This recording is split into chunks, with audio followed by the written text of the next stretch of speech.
Hello friends, welcome to my YouTube channel Ajay physics wala. आज हामीले फेरि एउटा प्लस 2 र डिप्लोमा लेभलको लागि एकदमै इम्पोर्टेन्ट यो ग्रेभिटेसन च्याप्टरबाट यो सैटेलाइट जियो स्टेशनरी सैटेलाइटको बारेमा आज हामीले पढ्छौँ। यसका अर्बिटल भेलोसिटी, टाइम पिरियडहरु निकाल्छौँ। So let's start. Jio stationery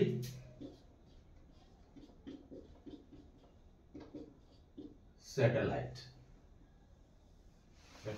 यहाँ हेर्नु, जियो भनेको हुन्छ अर्थ, स्टेशनरी भनेको जो रेस्टमा हुन्छ त्यसलाई स्टेशनरी भन्छ।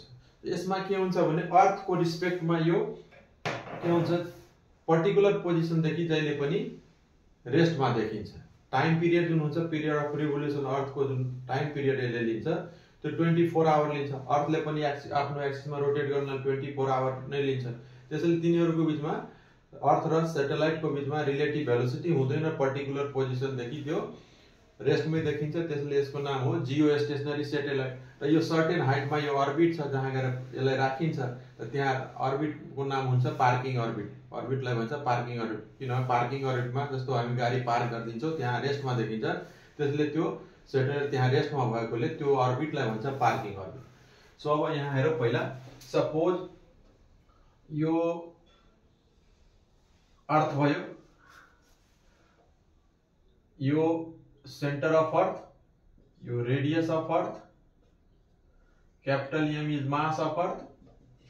सर्टेन हाइटमा यहाँ सैटेलाइट जसको मास एम छ, यो नियरली सर्कुलर अर्बिटमा यो के गर्छ त, रोटेट गर्छ अर्थलाई। र अर्थ जुन रोटेट गर्छ त्यो भेलोसिटीलाई हामी भन्छौँ अर्बिटल भेलोसिटी। यो हाइट यहाँदेखि यहाँसम्मको हाइट h हो। सो टोटल सेन्टरदेखि डिस्टेन्स भयो सैटेलाइटको r = r + h figure. So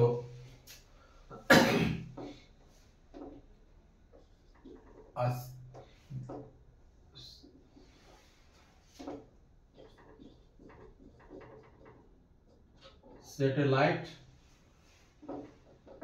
is heavenly body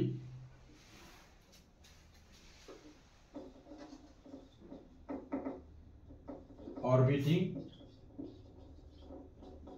around the earth at certain height in which it takes same time to complete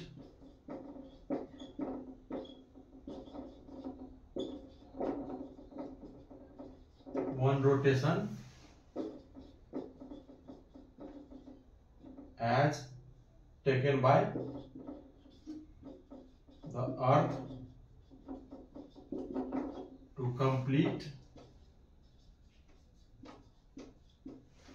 one revolution.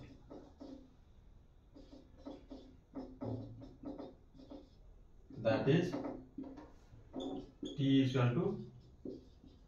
24 hours. अब एउटा suppose यो सैटेलाइटको मास m हो, जुन कि अब अर्थको मास m लाई रोटेट गर्दैछ। सो एट सर्टेन हाइटमा। So let satellite of mass m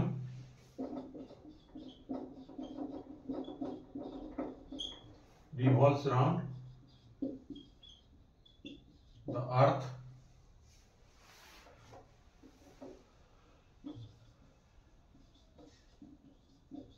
at height h with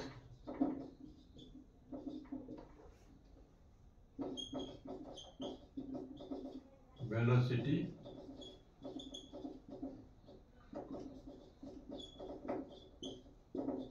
orbital velocity VO. The distance of the satellite from the center of the earth is R is equal to R plus H. R is the radius of the earth. अब यहाँ के हुन्छ भने यो circular अर्बिटमा जब यो revolve गर्छ त centripetal force provide भइरहेको हुन्छ त त्यो सेन्ट्रिपेटल फोर्स कसले प्रोभाइड गर्छ gravitational force of attraction by the earth on the satellite means the necessary centripetal force. Therefore centripetal force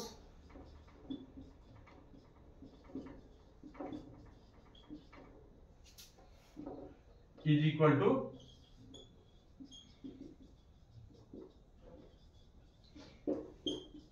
force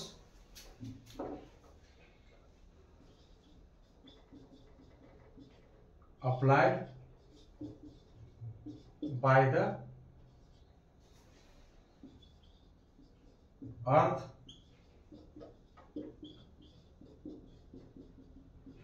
satellite.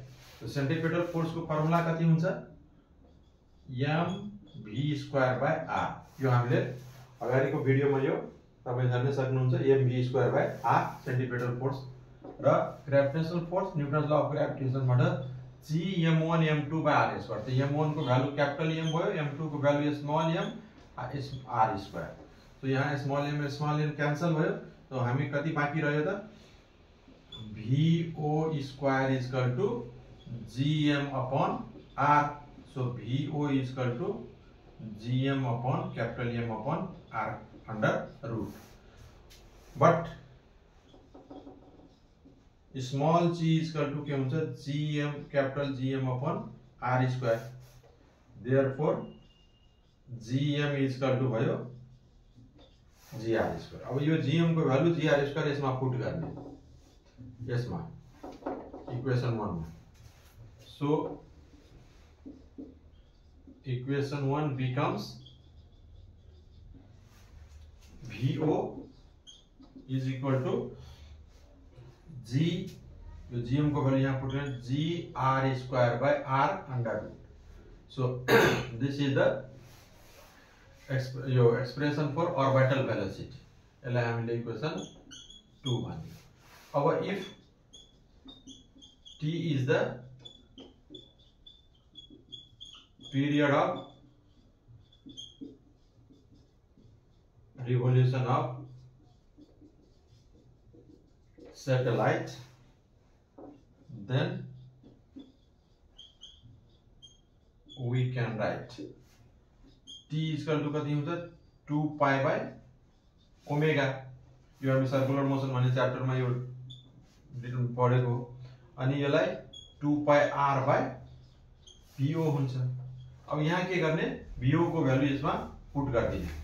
So t is equal to फेरि कति भयो t equal to 2 pi r upon VO को value यो equation 2 बाट gr²/r under root यहाँ put गरिदियो. Means using equation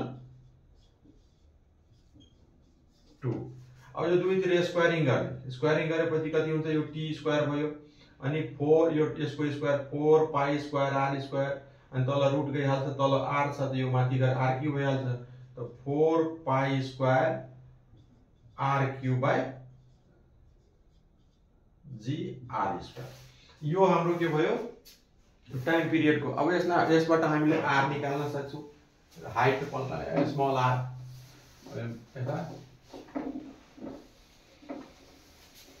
यसबाट हामीले के गर्न सक्छौं भने हाइट निकाल्न सक्छौं. पार्किङ अर्बिट कति हाइटमा छ त्यो चाहिँ हामी यसबाट निकाल्न सक्छौं.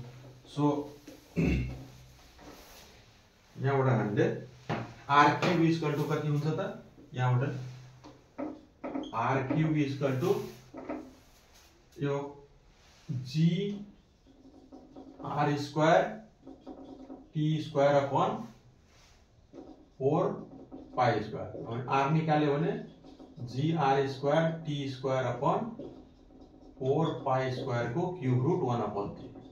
अब यसमा जति पनि राइट साइड को क्वान्टिटी छ सबै हामीलाई भ्यालु थाहा छ, जी को भ्यालु थाहा हुन्छ, on the other surface r को रेडियस थाहा हुन्छ, सबै भ्यालु हामीले पुट गर्यो भने कति हुन्छ, जी को value 9.8, radius of earth 6.4 into 10 to the power 6 को स्क्वायर इन्टु टी को 24 आवर, 24 यसलाई हामीले सेकेन्डमा कन्भर्ट गर्यो, आवरलाई 24 into 3600 सेकेन्ड, यसको स्क्वायर अपन 4 into पाई भनेको 3.14 को स्क्वायर, यसको क्यूब रूट 1/3 गरेपछि कति आउँछ त यो लगभग यो हाम्रो भ्यालु आर को भ्यालु, आर भनेको त यो आर प्लस एच हो, त यो कति आउँछ भने approximately 42,400 kilometre r plus h को value.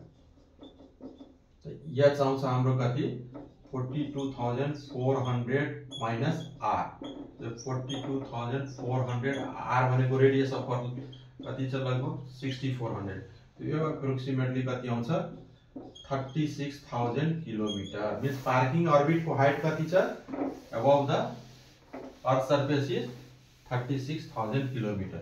Hence the height of parking orbit is about 36,000 kilometer from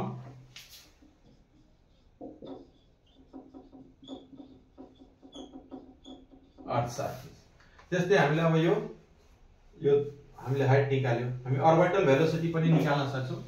orbital velocity यो जब यो इक्वेसन 2 बाट, सो अर्बिटल भेलोसिटी निकाल्नलाई हामीले also from equation 2 we get VO is equal to GR square by R छ। G को value 9.8, R square भनेको 6.4 into 10 to the power 6 को square upon R भनेको यो भयो यो 42.4 लाई मिटरमा चेन्ज गरेर 6 किलोमिटरलाई मिटरमा चेन्ज गर्दा यति भयो। त यो एप्रोक्सिमेटली आउँछ 3.1 kilometre per second. Hence orbital velocity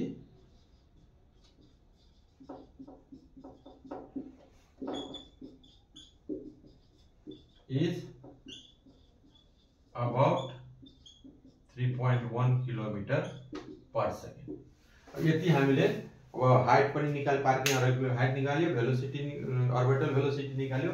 यसरी इजी तरिकाले हामी यसलाई बुझ्न सक्छौं र यो एकदम इम्पोर्टेन्ट हो। भिडियोलाई लाइक, सब्स्क्राइब र शेयर गर्नु होला। धन्यवाद।